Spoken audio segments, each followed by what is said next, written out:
people tell, oh, you know, and that's the thing with socialization. Socialization tends to make us, and we're always trying to be the people who become just knitted to socialization. Jesus.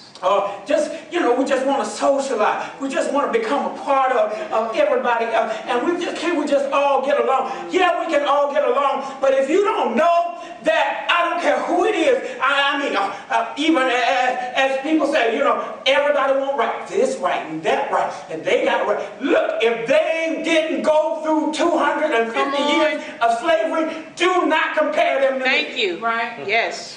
Do not compare them to my great-great-great-grandma. Yes. Do not compare them to my great-great-great-granddaddy. Come on. I don't care who they are. I don't care if they just came across the border last night. You are not going to be compared to what I went through just because you went through 7 days of trying to get here. It does not compare to the 250 years. Yes. Amen. Preach it.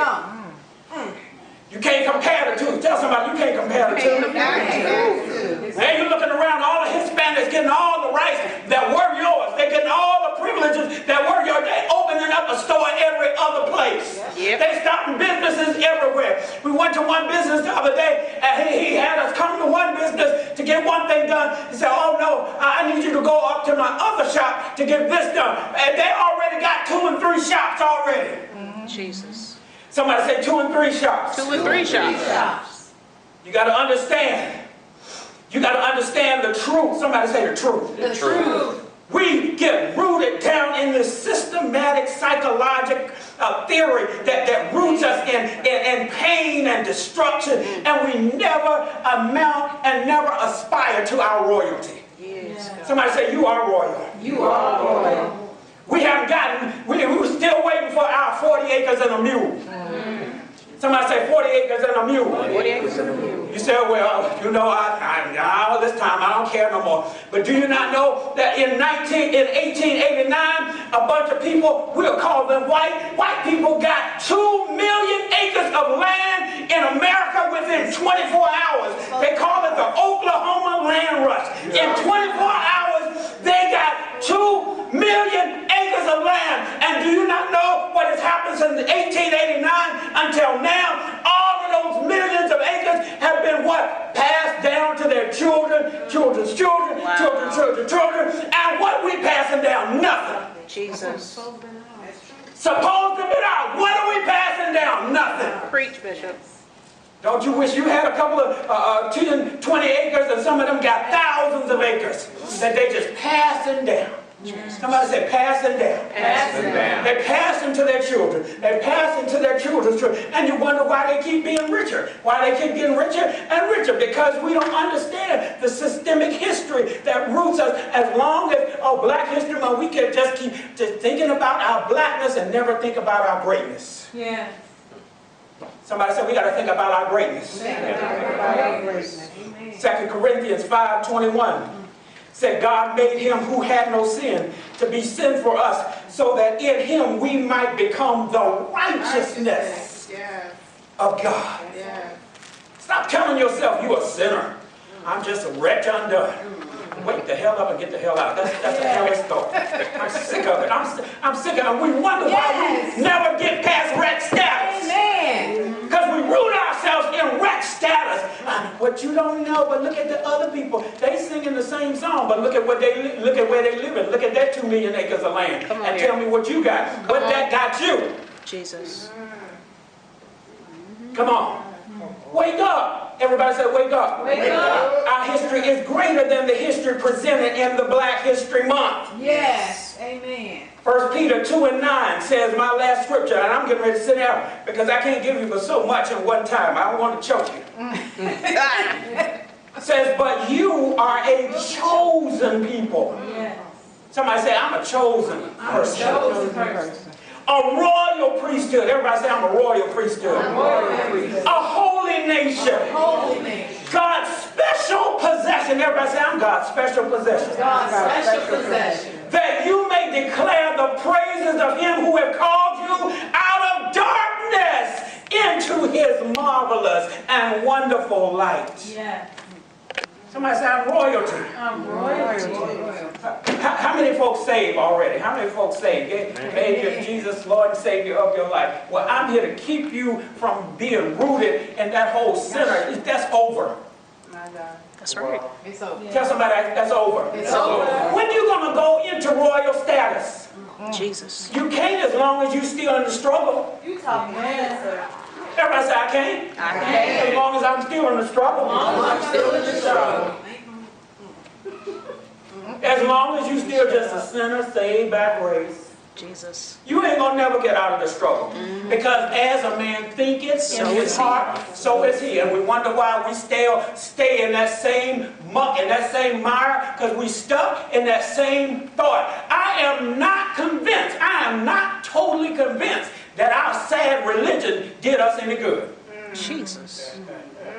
Say that. I am not convinced. I used to just accept it just because. Right. I accepted it just because. That's all I knew. When I was a child, I thought as a child. I understood as a child. But when I became a thinking church, a man, when I started thinking about this thing, I'm not exactly sure that all of that sad doom and gloom religion really helped us as a people. Come on. Say that. And then I got to ask myself, who taught us that religion? Preach it. Because most of us couldn't read. Yes. Uh-oh. Right. Preach. Most of you couldn't read, so who taught it to you? Matter of fact, there was a literal, almost a law that said if you got taught teaching your daughter how to read, you were scheduled to get 39 lashes and pay $100 penalty Yep. Amen. for teaching your child how to read. Jesus.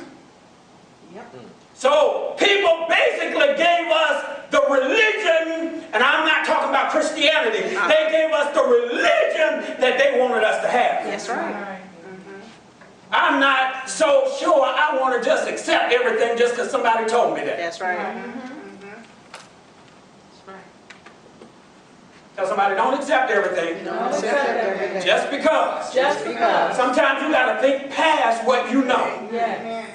Tell somebody, think past what I know. That's why I love Martin Luther King. He said most people don't want to do the hard work of thinking. Yes. My God. That's hard work. That means you got to quantify and you got to classify. You got to figure out, now, does this really add up? Let me get the truth and let me look past what I'm saying. Is this what somebody gave me or is this what I know? Right. Jesus. Tell somebody, you got to know that you know. You gotta know that you know. I'm revisiting everything. Somebody say, I'm revisiting everything. To a certain point in your life, you start saying, now, wait a minute, something ain't adding up. Something ain't adding up. Why am I so blessed and my whole nation of people, they have not progressed since we got, our income went up like in the 50s and 60s, and now we're in 2019 and it has gone backwards. Yep. Yes. But they still want to sell us, oh, black people are doing good now. We're doing better than ever. Preach, Bishop. Y'all better stop accepting everything. Okay. Just because somebody with blonde hair and light skin, and I don't mean us dyed hair, tell us that we're doing good. Don't, if somebody tell you you're doing good, do not accept it unless you know you're doing good. Amen. Tell somebody revisit everything. Revisit everything. And this is not against the people. My issue is not with other people, it's with us. Because we have accepted everything, hook, line, and sinker, and don't challenge nothing. Nothing. Tell somebody, we got to challenge some stuff. Challenge some stuff. You got to know about your own life. If you've been living 20, 30, 40, 50 years and your life haven't gotten any better, your family's life haven't, you still doing the same thing, we still going the same place, we still acting the same way, we still praying the same prayer. Come on. We've been praying for 20 years and ain't nothing changed, but everybody else's stuff has changed. Yes. Hello. Yes. Amen. Hello. We still praying the same prayer. We still fasting the same fast. We still asking for the same thing. And nothing has changed. But everybody else's stuff has changed. Yes. Come on. I grew up in a time where you could go certain areas of Richmond, Virginia, where I grew up, and you could see almost everybody in that whole block and community owned their own home. Yes. Almost everybody. And we were in, I'm born in the 60s. Come on, but that's what I remember. Yes. I grew up in a black Pentecostal church. Somebody said black, Pentecostal. Pentecostal. That means holy rollers for anybody that don't know. Okay. But so many people in that church owned their own businesses. About 3 people had their own oil companies. My uncle was one. John L. Coward and Sons Oil Company. And he had 3, 4, 5 trucks. Oil trucks. Not only that, they were huge oil trucks. They weren't little oil trucks. They were big oil trucks. His sons. Then not only that, he had 2 or 3 barber shops. Yeah. The same man. Y'all missing this all together. And the black man. Somebody said black man. Black man. On the oil company, and then he almost like franchised it out to other men in the church to get in on this oil company, and several other of them got in on the oil business. Had his own barber shops I used to go to. We used to go to it. So what am I saying? We used to get our oil from one man. We used to get our haircut from the same man. Then he opened up a beauty shop. So our ladies went to get their hair fixed, the same man. That's right. What am I saying? That's already 3 times our money is staying in our community. Yes. I'm just going to drop that right there. Yes. Preach. Somebody say 3 times. 3 times. In one church. In one church. My money, stays in my community. My community. Oil company, barbershop, beauty salon. One family. Your money, the same church staying in there. The Crawleys, they opened up a funeral home. Crawley's Funeral Home in Richmond, Virginia. Now your money staying in your community again. That's right. Somebody say again. Again. Not only did the Crawleys open up their own funeral home, and I promise you, I'm getting ready to wrap this up in 1 minute. Not only that, but they opened up before then, they opened up Hawk's Barbecue all over Richmond, Virginia. Hawk's Barbecue was in every area of Richmond, Virginia. Hawk's Barbecue, same family. So now we're getting our oil from the same in our community, same church. Everybody say same church. Same church. Or getting my hair cut. Yeah. Women getting their hair fixed. We getting our food from Hawk's Barbecue. Yes. We burying our people at Crawley's Funeral Home. Yes. What did the other family do? The Bellamy's. They opened up rest homes. Wow. Bellamy's, home for adults. I'm talking about the same church. Yes. I'm talking about the same church where we grew up. I'm talking facts. I'm not talking fiction. I'm talking real black history. Yes. Amen. What did the Bryants do? They bought a big, huge rest home, brick huge on Gray Street, bought it and made it the home for adults. They had it filled with seniors in that home. Same church. And some of the members lived there. Come on. We bought a church, and I'm going to finish this up. Our church in Richmond, Virginia, 12th and Stockton, downstairs, there were seniors who lived. They had literally had apartment rooms in the church where seniors, they lived there. One lived in the front. I remember 2 or 3 or 4 or 5 lived. They had their own rooms. They got 3 square meals a day. They had people that came to the church that fixed their meals. All this going on in one church. Amen. Amen. With a huge library. This is in the 60s, 70s. Huge library. And I would go there on church nights, and the library would be packed with people getting their GEDs. Somebody said one church. One church. My mom told me the other day, one year they counted, they had 60 college students from Virginia Union University going to the church at one time. 60. Yes. Now let me tell you the kicker. The pastor was a woman. That's the kicker. That was my grandmother, Bishop Annie B. Chamberlain. Do the work. Do the history. The pastor was a woman. And this is back in the 50s, in the 60s, in the 70s, because she didn't die until the 70s. Somebody said, a woman doing all of this. A woman doing all this. Come on. What now? Right. My point is, we got to fix some stuff. Yes. Amen. Yes. We've been hoodwinked. Yes. Bamboo. Oh, Yes, sir. We've been hoodwinked. yes, we have. Yeah, we celebrate every February. I'm like, I'm not quite sure that we got a whole lot to be celebrating right now. We need to be, instead of celebrating, we need to be doing some fixing. Right. We need to be doing some talking. We need to be doing some come let us reason together. Amen. Amen. Tell somebody we got to change some things. We have to change. I know I'm talking a lot. I feel like I'm by myself out here on this ocean, but I'm here to tell you, I'm here to challenge us. Yes. Because I don't want us to just celebrate, and don't realize what happens is when we celebrate from a place that's anticlimactic, we tend to be anticlimactic people. And we're never moving forward. That's why my emails to many of you, they say we're here to celebrate our history, our present, and our future. Yes. Because we got to go somewhere. Yes. I cannot be stuck at Woolworth County, because that's closed. Yes, it is. Somebody said, that's cold. I'm not going to be happy Close along. till we own our own whatever. Yes. I'm not going to be happy until we have our community. I'm not going to be happy until everyone in our church owns their own home. Yes. And not renting from somebody we don't even know. Yes, God. Asian. Amen. Come on. Caucasian. Hispanic. Hispanics are buying houses like crazy. We don't even realize it. They buying them and they renting them out like crazy. Asians are buying houses and renting them out like crazy. And we just, what's the song? Lift every voice and sing. I'm not happy till we got something to sing about again. That's right.